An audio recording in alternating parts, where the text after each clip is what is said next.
Hello दोस्तों, स्वागत है आज के मेरे इस वीडियो में। आज मैं लेकर आ गया हूं अर्धवार्षिक परीक्षा 2023-24 सामान्य हिंदी कक्षा 12। मैं पुष्पेंद्र सिंह, आपका शुभचिंतक मित्र। यहां पर मैं पूरा आपका क्वेश्चन सॉल्यूशन कराने वाला हूं। यहां पर पूरा हिंदी का पेपर और इससे पहले मैंने इंग्लिश का पेपर बना दिया है अच्छे से, और उसका भी वीडियो साथ ही साथ अपलोड होगा। इससे थोड़ा सा पहले हो जाएगा हिंदी के पेपर से, यानी कि आपको जब हिंदी आप देख रहे होंगे उससे पहले आपको इंग्लिश का पेपर मिल चुका होगा। तो अगर आप अभी तक उसको नहीं देखे हैं तो आप पहले इंग्लिश का पेपर देख लीजिएगा, फिर यहाँ पर आपको हिंदी का पेपर देख लीजिएगा। तो यहाँ पर सबसे पहले मैं पहले क्वेश्चन से लेकर के अंतिम क्वेश्चन तक पूरा सॉल्यूशन इस वीडियो में कराने वाला हूँ। तो यहाँ पर सबसे पहला क्वेश्चन खंड खा से स्टार्ट करेंगे। सबसे पहले जान लीजिए, ये पेपर जो आपका हिंदी का पेपर है वो पूर्णांक 100 का है, यानी 100 नंबर का ये है, और 3 घंटे 15 मिनट में ये पेपर होना है। तो अधिकतर स्कूलों में ये 3 घंटे 15 मिनट जो लिखा है अर्धवार्षिक परीक्षा है, तो ये 2.5 घंटे में ही पूर्ण करा दी जाती है। तो इसका ये अलग टाइमिंग है, वो आप समझ लीजिए। स्कूल वालों का दिक्कत है वो, नहीं तो ये पेपर जो है 3 घंटे 15 मिनट का पेपर है, और 3 घंटे 15 मिनट में इसको कराना होता है। फिर यहाँ पर आपका निर्देश दिए गए हैं कुछ पेपर से रिलेटेड। तो प्रारंभ के 15 मिनट जो दिए जाएंगे परीक्षार्थियों को प्रश्न पत्र पढ़ने के लिए निर्धारित है। और बाद में फिर आपका दूसरा यहाँ पर निर्देश दिया गया है, इस प्रश्न पत्र में 2 खंड हैं, दोनों खंडों के सभी प्रश्नों के उत्तर अवश्य हल करना है, आपको उत्तर देना है अवश्य देना है। फिर यहाँ पर आपका खंड का स्टार्ट हो जाता है यहाँ से। तो खंड का में पूछा गया है, निम्नलिखित में से सही विकल्प का चयन कीजिए। तो यहाँ पर आपको विकल्प दिए गए हैं, इनमें से आपको सही विकल्प का चयन करना होता है। तो यहाँ पर 4 विकल्प आपको देखने को मिल जाते हैं। पहला क्वेश्चन है, फणीश्वर नाथ रेणु की कहानी है। तो फणीश्वर नाथ रेणु की कहानी जो है वो लाल पान की बेगम है। और यहाँ पर आपका खा नंबर क्वेश्चन है, वाग्धरा निबंध संग्रह के लेखक हैं। तो वाग्धरा निबंध संग्रह के लेखक जो है वो वासुदेव शरण अग्रवाल जी हैं। और यहाँ पर आपका गा नंबर क्वेश्चन है, मेरी जीवन यात्रा किस विधा की विधा है। तो यानी मेरी जीवन यात्रा जो है कि क्या विधा है। तो मेरी जीवन यात्रा आत्मकथा विधा की है, और ये शायद राहुल सांस्कृत्यायन जी की है। फिर यहाँ पर आपका घा नंबर क्वेश्चन है, तूफानों के बीच के रचयिता हैं। तूफानों के बीच के रचयिता जो हैं वो रांगेय राघव जी हैं। फिर यहाँ पर आपका अगला क्वेश्चन है, बेईमान की परत किस विधा की रचना है। तो बेईमान की परत निबंध विधा की रचना है। यहाँ पर आपका सही विकल्प हो जाता है। फिर दूसरा नंबर क्वेश्चन यहाँ से स्टार्ट हो जाता है। ये आपके गद्य खंड से 5 प्रश्न थे, बहुविकल्पी प्रश्न, और यहाँ पर आपके पद्य खंड से 5 बहुविकल्पी प्रश्न पूछे जाते हैं। तो यहाँ पर पहला क्वेश्चन है, रीतिबद्ध काव्य के कवि हैं। तो रीतिबद्ध काव्य के कवि भिखारी दास हैं। भिखारी दास रीतिबद्ध के, और रीति सिद्ध के आपके बिहारी हैं। तो यहाँ पर रीतिबद्ध पूछा गया है तो आपको भिखारी दास लिख देना है रीतिबद्ध के। इसी तरीके से आपको अगर रीति सिद्ध याद करना है तो रीति सिद्ध के लिए बिहारी हो जाते हैं, और रीति मुक्त जो हैं वो आपके इसी तरीके से कई सारे हैं। रीतिकाल में आप याद कर सकते हैं, केशव भूषण मतिराम बिहारी रीतिकाल के ये सभी कवि हैं। तो इस तरीके से, और यहाँ पर रीति सिद्ध के जो हैं भिखारी दास, इस तरीके से हो जाते हैं। बहुत क्वेश्चन पूछा जाता है इसलिए मैं इतनी चीज़ें बता दे रहा हूँ इसमें। तो यहाँ पर आपका अगला क्वेश्चन है, तार सप्तक का प्रकाशन वर्ष है। तो तार सप्तक का प्रकाशन वर्ष जो है 1943 ईस्वी है, और दूसरा 1951 में हुआ था। तो यहाँ पर फिर आपका अगला क्वेश्चन है, राष्ट्र कवि का सम्मान मिला है।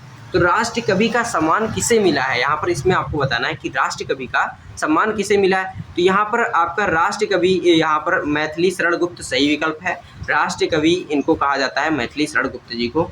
फिर आपको यहाँ पर घ नंबर क्वेश्चन है, सूफी काव्य धारा के कवि हैं। तो सूफी काव्य धारा के जो कवि हैं वो जायसी जी हैं। तो इस तरीके से ये सही विकल्प हो जाता है। फिर यहाँ पर अंगा नंबर क्वेश्चन है, भारत भारती के रचनाकार हैं। तो भारत भारती के रचनाकार मैथिली शरण गुप्त जी हैं। और फिर यहाँ पर आपका एक तीसरा क्वेश्चन है जो गद्यांश पर आधारित प्रश्नों के उत्तर इसमें पूछे जाते हैं। तो यहाँ पर सबसे पहले आपको एक गद्यांश दे दिया गया होगा, और उसमें 5 प्रश्न लगभग पूछे जाते हैं।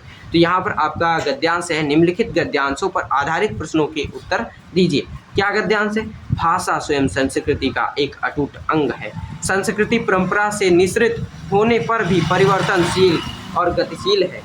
उसकी गति विज्ञान की प्रगति के साथ जोड़ी जाती है, वैज्ञानिक आविष्कारों।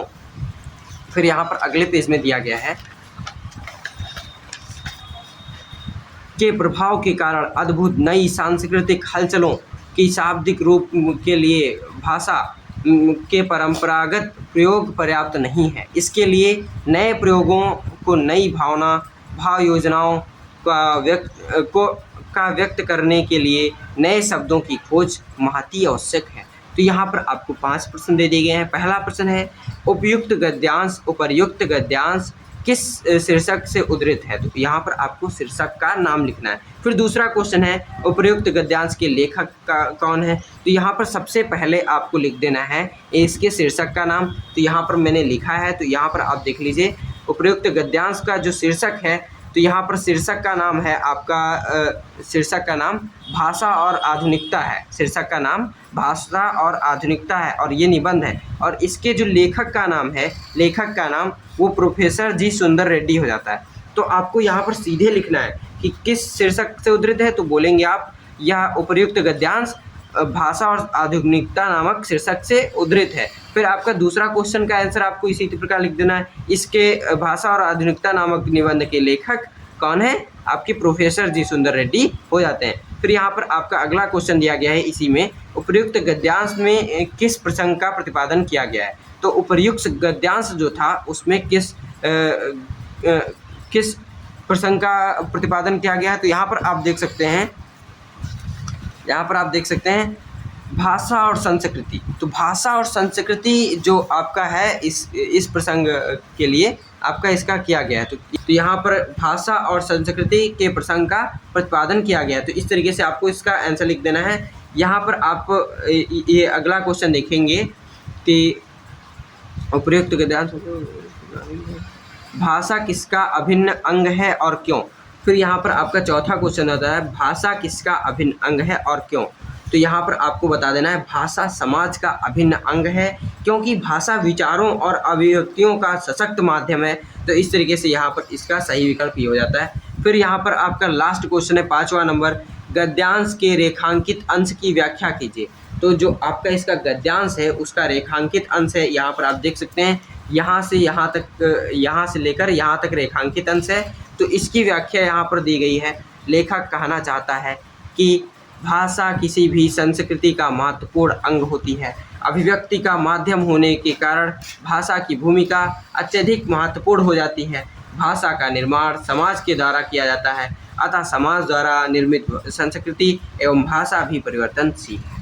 तो इस तरीके से इसका आपका सही आंसर हो जाता है। फिर अथवा में यहाँ पर आपका अगला क्वेश्चन दिया गया है, अशोक का वृक्ष जितना मनोहर है। तो इस तरीके से इसका आप कर सकते हैं, नहीं तो यहाँ पर मैंने प्रैक्टिस के लिए क्वेश्चन आपको दिखा रहा हूँ। तो यहाँ पर आप करना चाहते हैं तो कर लीजिए, नहीं तो मुझे जितना पेपर सॉल्व कराना है वो मैं पूरा सॉल्व करा दे रहा हूँ, क्योंकि इसमें एक क्वेश्चन करना होता है, दो गद्यांश आपके दिए होते हैं, उनमें से कोई आपको एक ही हल करना होता है। तो मैंने एक हल करके दे दिया है। फिर आप यहाँ पर अब हम बढ़ते हैं अपने अगले क्वेश्चन की तरफ। तो यहाँ पर अगला क्वेश्चन है, निम्नलिखित पद्यांशों पर आधारित प्रश्नों के उत्तर दीजिए। तो यहाँ पर आपका जो आपका पद्यांश है वो आपका इस तरीके से दिया गया है, उसको मैं पढ़ के सुना दे रहा हूँ एक बार। बैठी खिन्नायक दिवस वे गेह में थी अकेली, आके आंसू दृग युगल में थे धरा को भिगोते, आई धीरे इस सदन में पुष्प सदगंध कोले, प्रातः वाली सुपवन इसी काल वातायनों से, संतापों को विपुल बढ़ता देख के दुखिता हो, धीरे बोली संदुख उससे श्रीमती राधिका यूं, प्यारी प्रातः पवन इतना क्यों मुझे है सताती, क्या तू भी है कुलसित हुई काल की क्रूरता से। तो इस तरीके से यहाँ पर आपका पद्यांश दिया गया है और इस पद्यांश पर भी आधारित 5 प्रश्न दिए गए हैं जिनका आपको उत्तर देना है। तो यहाँ पर पहला प्रश्न है, उपर्युक्त गद्यांश का शीर्षक लिखिए। तो यहाँ पर इस गद्यांश का आपको शीर्षक लिखना है। तो यहाँ पर सबसे पहले मैंने इस गद्यांश का जो शीर्षक है वो मैं दिखा दे रहा हूँ, पवन द्युतिका नामक शीर्षक से लिया गया है। और फिर यहाँ पर आपका अगला क्वेश्चन यहाँ इसी में पूछा जाता है कि इस पद्यांश के रचनाकार कौन है। तो इस पद्यांश के जो रचनाकार हैं वो हो जाते हैं आपके अयोध्या सिंह उपाध्याय हरिओत जी। तो इस प्रसंग के जो आपके लेखक हैं या फिर रचयिता हैं, तो लेखक तो उसके होते हैं गद्यांशों के, तो इसके कवि होते हैं। तो कवि कौन है? इस शीर्षक के कवि होंगे कवि या फिर रचनाकार। तो यहाँ पर लेखक गलत लिखा है, अयोध्या सिंह उपाध्याय हरिओत। तो इस तरीके से हो जाता है। फिर यहाँ पर अगला क्वेश्चन है, इस पद्यांश में किस प्रसंग का चित्रण हुआ है? तो किस प्रसंग का चित्रण हुआ है यहाँ पर आपको बता देना है इस पद्यांश में। तो यहाँ पर मैंने बता दिया है, प्रस्तुत पद्यांश में कवि ने राधा जी के विरह अवस्था के कारण दुखी बैठी हैं इस समय का चित्रण कवि प्रस्तुत करना चाहते हैं। तो इसमें आपका राधा जी की विरह अवस्था का जो के कारण जो दुखी हैं उस समय का चित्रण प्रस्तुत कर रहे हैं। कौन? कवि कर रहे हैं। फिर यहाँ पर आपका अगला क्वेश्चन हो जाता है, इस पद्यांश में कौन सा छंद है? तो यहाँ पर आपको इसमें बताना है कि छंद कौन सा है। तो इस पद्यांश में जो छंद है वो है मंदाक्रांता छंद है, मंदाक्रांता छंद है। तो इसी प्रकार अगला क्वेश्चन आपका दिया गया है, पद्यांश के रेखांकित अंश की व्याख्या कीजिए। तो पद्यांश का जो रेखांकित अंश है यहाँ पर आप देखेंगे, प्यारी प्रातः पवन इतना क्यों मुझे है सताती, क्या तू भी है कुलसित हुई काल की क्रूरता से। तो इसका आपको व्याख्या बताना है, इसकी आपको व्याख्या बताना है। तो यहाँ पर मैंने व्याख्या कर दिया है, वह दुखी होकर पवन को फटकार लगाती हुई बोलती हैं कि हे प्रातःकालीन पवन तू मुझे और क्यों सता रही है, तो मुझे और क्यों सता रही है। ये पवन राधिका जी जो हैं वो पवन यानी हवा से कहती हैं। तो यही इस अंडरलाइन जो ये आपके हैं उनका व्याख्या हो जाती है। फिर यहाँ पर अब हम बढ़ते हैं अपने अगले क्वेश्चन की तरफ। तो यहाँ पर आप देखेंगे अगला क्वेश्चन इसी में अथवा करके होता है, वो करिए या फिर ये करिए, जो आपको अच्छे से आ रहा है वो आपको करना होता है। फिर यहाँ पर आपका अगला क्वेश्चन है पाँचवा नंबर का निम्नलिखित लेखकों में से किसी एक लेखक का जीवन परिचय देते हुए उनकी कृतियों का उल्लेख करना है। तो आप जीवन परिचय, मैंने पिछले हिंदी का वीडियो जो इसी तरीके से मैंने इसी पेपर का सॉल्यूशन मैंने बताया था, उसमें मैंने इनका जीवन परिचय मैंने दिखाया है।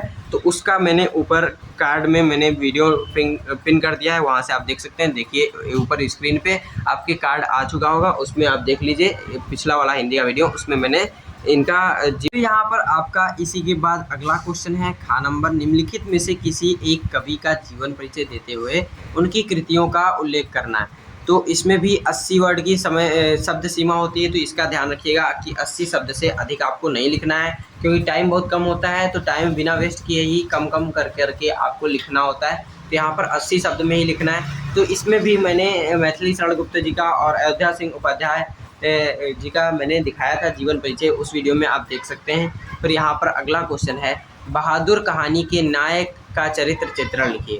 तो बहादुर कहानी का नायक जो है उसका चरित्र चित्रण लिखना है। तो इस तरीके से यहाँ पर आप देख सकते हैं बहादुर कहानी का चरित्र चित्रण जो है नायक का बहादुर का चरित्र चित्रण मैंने यहाँ पर लिख दिया है। और इस तरीके से इसको पढ़ लीजिएगा, बहुत थोड़ा सा बड़ा होता है चरित्र चित्रण। तो यहाँ से यहाँ तक हो जाता है और ये 5 नंबर में आपका पूछा जाता है चरित्र चित्रण। तो इतना लंबा तो लिखना बनता ही है।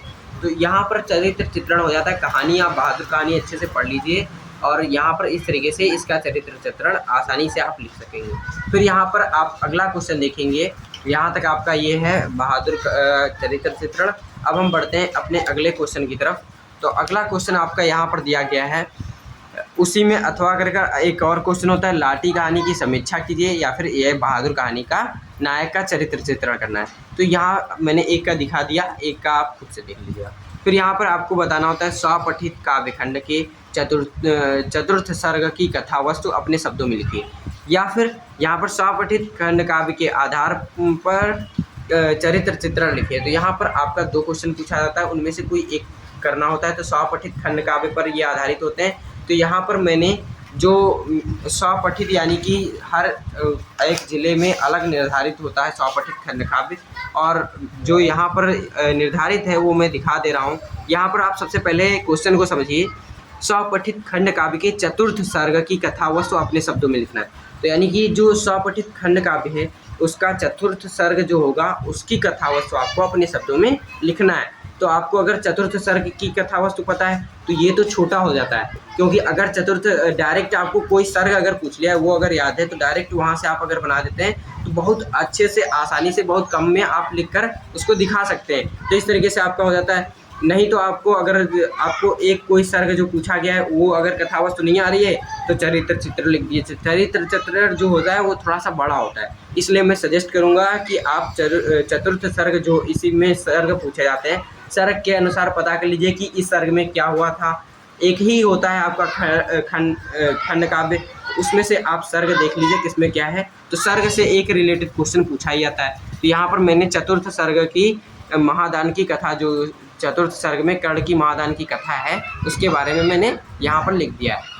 यहाँ पर मैंने थोड़ा लेंदी कर दिया है, लेकिन आपको यहाँ पर कम शब्दों में ही लिख देना है। फिर यहाँ पर आपका अगला क्वेश्चन हो जाता है खंड खा नंबर, ये संस्कृत खंड से दिया गया है। तो ये संस्कृत यहाँ पर आप पढ़ लीजिएगा। इस तरीके से 7 नंबर का ये क्वेश्चन है, और इसका मैंने जो हिंदी अनुवाद है और प्रसंग जो है, इसका संदर्भ जो है वो मैंने लिख कर दिखा दिया है। इसमें कोई व्याख्या नहीं करनी होती है, आपको डायरेक्ट ये आपको संस्कृत जो लिखी है उसकी सीधे हिंदी में अनुवाद कर देना होता है। तो सीधे आपको हिंदी में अनुवाद कर देना है। यहाँ पर मैंने संदर्भ लिख दिया है कि प्रस्तुत गद्यांश हमारी पाठ्य पुस्तक संस्कृत दिग्दर्शिका के संस्कृत भाषा महात्म नामक पाठ से उद्धृत है। तो इस तरीके से यहाँ पर आपका ये प्रसंग हो गया, संदर्भ हो गया, और यहाँ पर हिंदी अनुवाद इसका हो जाता है। फिर अब हम बढ़ते हैं अपने अगले क्वेश्चन की तरफ। यहाँ पर भी 2 क्वेश्चन आपके थे, उनमें से कोई एक करना था। जो भी आपको अच्छे से आता है वो आपको बस कर देना है। तो अगर आप अभी तक वीडियो को लाइक नहीं किए तो सबसे पहले वीडियो को लाइक कीजिए, क्योंकि वीडियो बनाने में बहुत मेहनत लगता है, और आपके लिए मैंने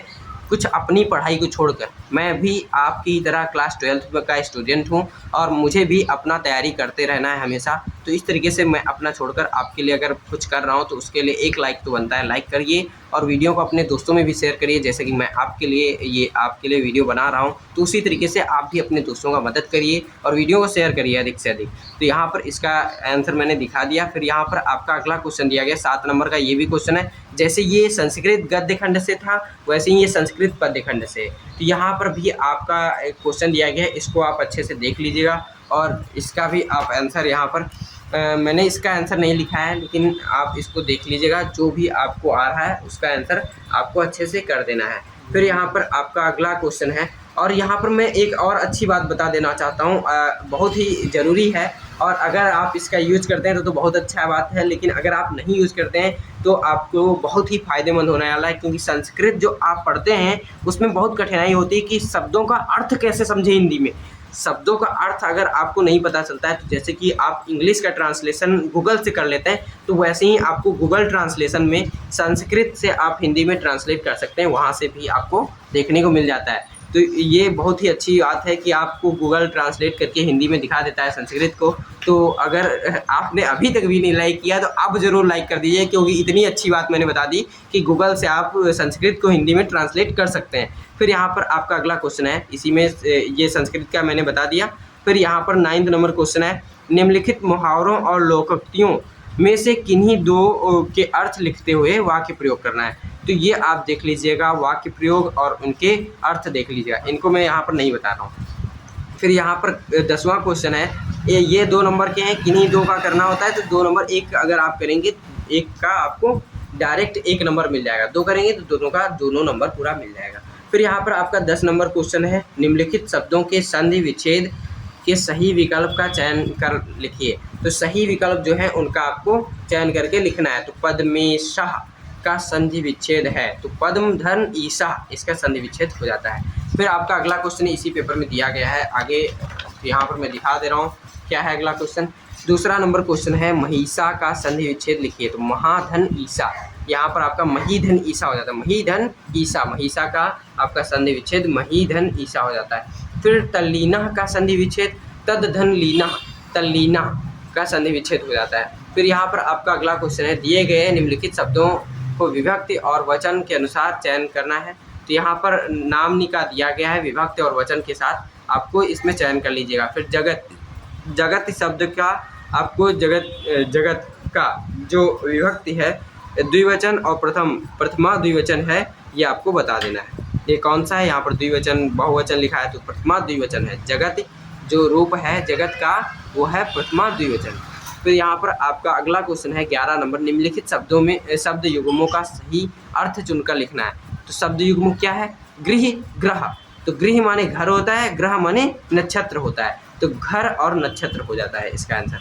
फिर यहाँ पर बात और वात हो जाता है, तो बातें और हवा, ये इसका सही आंसर होता है। फिर आपका अगला खा नंबर क्वेश्चन है, निम्नलिखित शब्दों में से किसी एक शब्द के 2 अर्थ लिखिए। तो यहाँ पर कोई भी एक शब्द के 2 अर्थ लिखना है। मैंने पद और वार का बता दे रहा हूँ। पद का पैर, कदम, या फिर इसी तरीके से कई सारे हो जाते हैं, कई सारे हैं इनके अर्थ जो हैं, कई सारे हैं। फिर वार का घाव, दिन, चोट, ये सभी होते हैं वार के शब्द अर्थ। फिर यहाँ पर आपका अगला क्वेश्चन है गा नंबर इसी में, निम्नलिखित वाक्यांशों के लिए एक शब्द का चयन करके लिखिए। तो निम्नलिखित शब्द जो वाक्यांश हैं इनके लिए एक शब्द का आपको लिखना है, एक शब्द लिखना है। तो यहाँ पर जिनका जन्म ना हुआ हो तो वो अजन्मा होता है। फिर यहाँ पर 100 वर्ष का समय, 100 वर्ष के समय को बोलते हैं शताब्दी। फिर इसी प्रकार यहाँ पर आपको अगला क्वेश्चन दिया गया है, निम्नलिखित वाक्यों में से किन्हीं दो वाक्यों को शुद्ध लिखिए। तो शुद्ध करना है आपको, यहाँ पर कोई दो ही कोई करना है। तो यहाँ पर 4 दिए गए हैं, किसी 2 को शुद्ध करना है। तो पहला क्वेश्चन है, हवा ठंडी बह रही है। तो ठंडी हवा बह रही है, ये इसका शुद्ध हो जाएगा, शुद्ध वाक्य हो जाएगा। फिर यहाँ पर गौतम की पत्नी का नाम अहिल्या था। तो अहिल्या गौतम की पत्नी का नाम था, इस तरीके से इसका सही ये हो जाता है। फिर यहाँ पर एक फूल की माला खरीद लेना। तो एक फूल की माला नहीं, एक माला फूल की खरीद लेना है ना, फूलों की एक माला खरीद लेना या फिर एक माला फूल की खरीद लेना है ना। फिर यहाँ पर अगला क्वेश्चन है, यहाँ पर गद्दा नंबर, मैंने सभी का आंसर बता दे रहा हूँ। वह मुझे अपना शत्रुता समझता है। यहाँ पर ता था, उसको मैंने काट दिया, तो ये सही हो जाता है, वह मुझे अपना शत्रु समझता है। तो इतना इसका सही विकल्प सही हो जाता है आंसर। फिर यहाँ पर आपका 12वां नंबर क्वेश्चन है, करुण रस अथवा रौद्र रस का स्थायी भाव बताते हुए उनकी परिभाषा लिखिए। तो स्थायी भाव बताते हुए उनकी परिभाषा लिखना है करुण रस, यमक अलंकार का करना है, लक्षण और उदाहरण लिखना है। फिर सोरठा अथवा रोला छंद का मात्रा सहित लक्षण और उदाहरण लिखना है। सोरठा मात्रा सहित लिखना है, मात्रा सहित। तो मात्रा आपको लगा देना, मैंने यहाँ पर मात्रा नहीं लगाया है। अगर आपको मात्रा लगाना नहीं आता है तो कमेंट करिएगा, मैं मात्रा लगाना आपको सिखा दूंगा अच्छे से, छोटे से वीडियो में अच्छे से सिखा दूंगा। फिर यहाँ मैं दिखा दे रहा हूँ करुण रस की परिभाषा और उदाहरण। तो करुण रस की परिभाषा हो जाता है, किसी प्रिय वस्तु या व्यक्ति के अनिष्ट या विनाश से जिस रस की निष्पत्ति होती है वह करुण रस कहलाता है। इसका स्थायी भाव शोक होता है। यानी कि ये आपका परिभाषा हो जाता है, किसी प्रिय वस्तु या व्यक्ति का जो अनिष्ट हो जाता है या फिर विनाश हो जाता है, तो उससे जो आपके अंदर रस की उत्पत्ति होती है वो आपका करुण रस हो जाता है, और इसका स्थायी भाव शोक हो जाता है। और इसके लिए उदाहरण है, हे खग मृग है मधुकर श्रेणी, तुम देखी सीता मृग नैनी। तो इसका उदाहरण ये हो जाता है। फिर अब हम बढ़ते हैं अपने अगले क्वेश्चन की तरफ, जो दिया था यहाँ पर आपका यमक अलंकार अथवा श्लेष अलंकार का लक्षण सहित उदाहरण लिखना। तो यहाँ पर आपका जो यमक अलंकार है उसका मैं दिखा दे रहा हूँ, जहाँ भिन्न भिन्न अर्थों वाले शब्दों की आवर्ती होती है वहाँ यमक अलंकार होता है। तो इसके लिए मैंने एक उदाहरण लिख दिया है यमक अलंकार के लिए, जहाँ आपका भिन्न भिन्न अर्थों वाले शब्दों की आवर्ती होती है, उसका आपको लिखना था उदाहरण। तो यहाँ पर आप लिख देंगे कनक कनक तो सौगुनी, मादकता अधिकाय, जो खाए बोराए, जो पाए बोराए। तो इसमें क्या हो जाएगा, कनक कनक 2 बार यूज हुआ है, तो ये पहले कनक का अर्थ हो जाता है सोना और दूसरे कनक का अर्थ हो जाता है धतूरा। तो अगर सोना कोई ज़्यादा पा लेता है तो वो बौरा जाता है ना, जो बौरा है। और जो अगर सोना अधिकतर वो धतूरा पा जाता है तो उससे भी बौरा जाता है। तो इस तरीके से इसके अलग अलग शब्द हो गए, एक शब्द का 2 बार आवर्ती हुआ और दोनों के अर्थ अलग अलग हैं, एक का धतूरा एक का सोना। तो इस तरीके से इसका उदाहरण हो जाता है, उसको आप अच्छे से लिख लीजिएगा। फिर यहाँ पर आपका अगला क्वेश्चन दिया गया है, यहाँ पर आप देख लीजिए। अगला क्वेश्चन है आपका, सोरठा अथवा रोला छंद का मात्रा सहित लक्षण लिखना है। तो यहाँ पर आपको सोरठा का मात्रा सहित मैं लक्षण दिखा दे रहा हूँ। तो यहाँ पर दिया गया है सोरठा का, तो सोरठा है, यह अर्धसममात्रिक छंद है। इसके प्रथम और तृतीय चरण में 11-11 मात्राएं तथा द्वितीय एवं चतुर्थ चरण में 13-13 मात्राएं होती हैं। पहले और तीसरे चरण में के अंत में गुरु दीर्घ गुरु लघु आते हैं, और इसी तरीके से और कहीं कहीं तुक भी मिलती है। यह दोहा का उल्टा होता है। तो यहाँ पर आपको छोटा करके लिख देना है, मात्राएं होती हैं, बस इतना लिख देंगे बहुत हो जाएगा। और पहले बस यहाँ तक आपको लिख देना है सोरठा का परिभाषा, यहाँ से लेकर यहाँ तक। फिर इसका उदाहरण जो है ये बहुत ही अच्छा उदाहरण है, यही आप याद कर लीजिए। सोरठा के लिए बहुत ही उत्तम उदाहरण है, और इसका मैंने मात्रा भी लगाकर दिखा दिया है। जो सुमिरत सिद्धि होय गणनायक करिवर वदन, करहु अनुग्रह सोय बुद्धि राशि शुभ गुण सदन। तो इस तरीके से इसका उदाहरण हो जाता है। अब हम बढ़ते हैं अपने अगले क्वेश्चन की तरफ। तो यहाँ पर आपको किसी बैंक के प्रबंधक को कोई व्यवसाय करने के लिए ऋण प्राप्ति के लिए एक आवेदन पत्र लिखना है, या फिर यहाँ पर आपको अथवा में अगला क्वेश्चन दिया गया है, अपने नगर के नगर पालिका अध्यक्ष को सफाई व्यवस्था हेतु एक प्रार्थना पत्र लिखना है। तो इनमें से कोई एक आपको लिख देना है। तो यहाँ पर मैं एक आपको प्रार्थना पत्र लिखकर दिखा दे रहा हूँ। इस तरीके से मैंने लिखा है। तो यहाँ पर आपका प्रार्थना पत्र मैंने लिखकर दिखा दिया है। तो यह आप देख लीजिए, ये आपको नगर पालिका के लिए है, सफाई के लिए दिया गया है प्रार्थना पत्र। तो इस तरीके से ये आपका पेपर पूरा सॉल्यूशन हो जाता है। और यहाँ पर एक अंतिम क्वेश्चन बचता है, बहुत ही इंपॉर्टेंट क्वेश्चन है, 9 नंबर का है। ये आपको निबंध लिखना होता है जिसके टॉपिक निम्नवत